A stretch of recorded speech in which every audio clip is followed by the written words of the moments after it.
Greetings, and welcome to a video about ping in Fortnite. Now, nobody's trying to make excuses all day and blame ping for every death, but let's face it. Ping does significantly affect everyone in Fortnite whether we like it or not. So in this video, I'm going to go in depth looking at it frame by frame to see exactly how ping affects your game and how you can combat it to still be able to triple edit and piece control like the pros. This is super important to know because it not only affects you trying to do things like take walls, but it can actually make your bullets not register.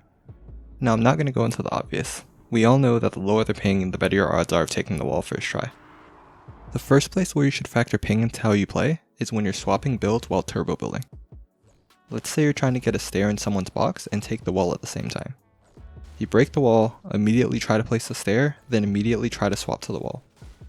But you only get the wall for some reason, so you try to do it faster next time thinking you did it too slowly. The problem is, you're probably doing it too fast, not too slow. The higher your ping, the longer it takes for the game to register you place the build when you immediately swap to it. So when you swap to the stair, immediately start turbo building and swap to the wall.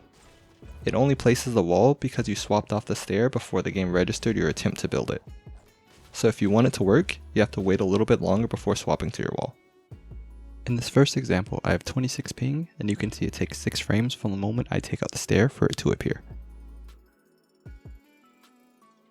In this next example, I swapped servers so I have 90 ping, and you can see it takes 14 frames from the moment I take out the stair for it to appear.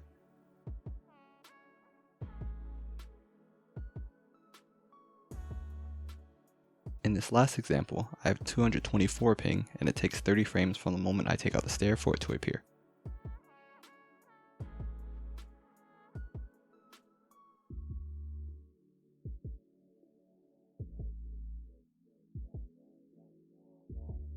This is on 120 FPS, so it equates to about 1.45 milliseconds per ping you have to wait before swapping builds.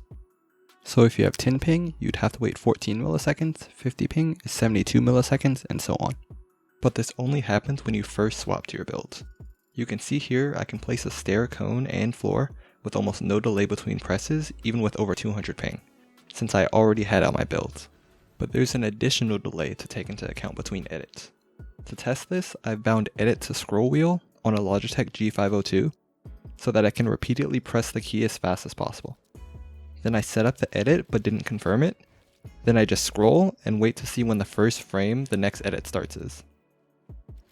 On 24 ping, it takes 9 frames.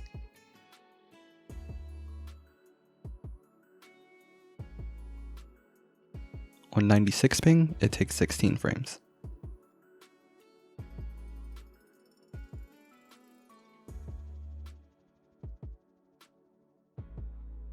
On 209 ping, it takes 31 frames.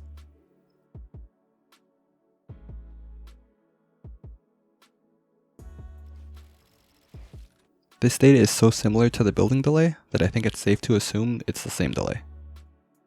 So when you're ramping up in triple editing, you have to place the stair, then the cone, then the floor, then edit both and then place the wall. So adding up the 4 builds and edits, you have to delay an extra quarter of a second total, even if you only had 40 ping. So if you feel like you're pressing all your edits in the right order, but it just seems to not work properly sometimes, there's a good chance you may be going too fast. Especially if you're like me and always end up pre-editing your wall when triple editing. With any build or edit combination, you can likely still do it consistently, you just have to have better spacing between your inputs. So instead of having 10 milliseconds between the first edit and 30 milliseconds between the second one, it would work much better if you have 20 milliseconds between each. Next, we'll look at why builds will change ownership before your eyes. Take this scenario. Both you and your opponent place wall at the exact same time. You have 50 ping, your opponent has 20. We all know they will most likely hit the wall, but the problem is, on your screen, the wall will first show up as yours, and you'll even be able to edit it as if it's yours. But 30 milliseconds later, the wall will change into your opponent's walls. So if you play on, say, 50 ping, and your opponent is turbo building the wall, even if you take their wall, you should play as if it's theirs for the next 50 milliseconds in case it changes ownership. Lastly, we'll look at the fact that some of your bullets can literally not register because of ping. This one happens much less often, but is still interesting to look at. To see this easier, we'll look at this gameplay on about 200 ping. I get this wall low enough that it will be destroyed with 1 bullet. So when I shoot 2 bullets at it, the first should break the wall and the second should hit the stair behind it. But because the ping is so high, the server doesn't register that the wall is broken until after the second bullet hit it already. This makes it so that the second bullet is negated, and this will happen every time. The TAC SMG has the fastest fire rate in the current season of the game with 9 bullets per second.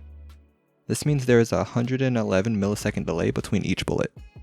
So unless your ping is above 111, your bullets should always be registering, for solos at least. Where this can be an issue is if you're in trios and your team is triple spraying a wall. If you are all spraying a wall and none of your bullets are getting through, that is most likely because your teammates' bullets break the wall, but your bullets hit the same wall before the server recognizes that the wall is broken. If when you're triple spraying it sounds like this, bullets probably won't get through. But if it sounds like this, much more bullets will get through the wall. RPGs are vaulted right now, but when they aren't, the same problem arises when double RPGing. Depending on ping, if you and your teammate shoot at the exact same time, both RPGs can get blocked by the same wall. Thanks for watching, and let me know in the comments what topics you want me to cover next. See you next time.